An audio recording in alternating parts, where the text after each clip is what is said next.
Melanne Verveer, head of the Georgetown Institute for Women in International Politics, is it? Correct me, please. For Women, Peace, and Security. Women, Peace, and Security, I'm sorry. And the former U.S. Ambassador for Global Women's Issues. As you know, 25 companies signed a letter sent to President Trump, not Secretary Tillerson, but President Trump, about wanting to renew your ambassadorship, keep it going, plus I believe the 21 or 22 other people who worked on your staff. First of all, tell me why would corporations care this much about the work you were doing as global ambassador for women's issues? Well, because business is really invested in their own viability and the place of the United States in the economy of the world. And business appreciates that in places where women are not educated, where they're denied their rights or oppressed, those are not places that are going to prosper. They're not going to be places where business is going to succeed, nor matters that have to do with the foreign policy of the United States or our national security. So a win for business in this case is a win for the United States, is a win for the women of the world. Why did they send the letter to the president instead of to Secretary Tillerson? Is that an indication that Secretary Tillerson wanted to keep that program in place, but it was budget cuts coming out of the White House that killed it? Well, I think that there has been a sense now from the Congress that this is a position that should be retained. The president has the authority to nominate, and I think it was directed to the president because it's a position that should be filled, and it is his responsibility to nominate the candidate for that position.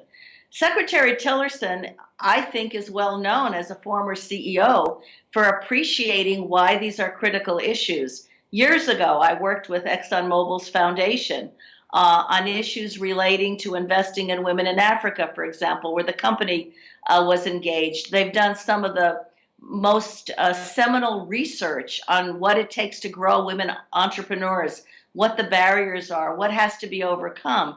Because I think in today's global world, we understand all of this fits together.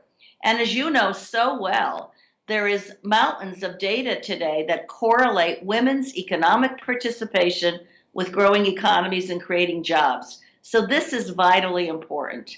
Do you think President Trump will listen to the CEOs, or will it just be the heck with them, at least on this issue?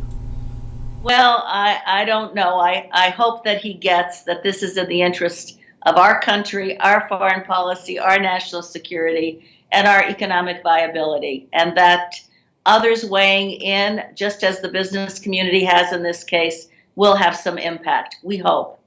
Now, why do you think that the business community weighed in, and this is the last question, on this versus any other budget cuts that he is making that affect women more here at home, such as trying to get rid of the Affordable Care Act, which will, 80% of the people who got health insurance through that act, through Medicaid, essentially, are women and their children.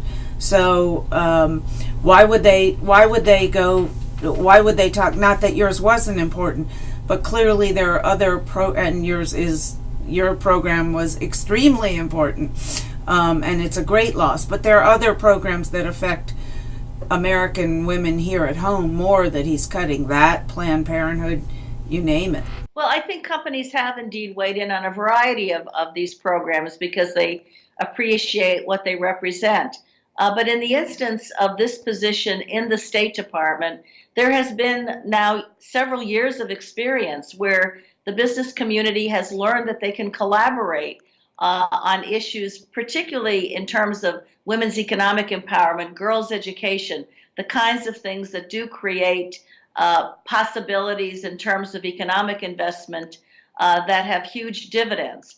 And so I think it's been that experience. Many companies, when I was at State, created women's economic empowerment initiatives, created programs to grow women's entrepreneurship, Those have been very positive for our country and very positive for the places in which they've been executed. Tech programs with Silicon Valley, training others, whether high schoolers or women who are in the tech field, all kinds of exchanges. This is a proven track record. And instead of cutting it, instead of contracting it, we should be growing the investment. Thank you, Melanne. Always wonderful to talk to you, and hope to be talking to you soon. Okay, all the best to you. Good to see you. You too. Take care.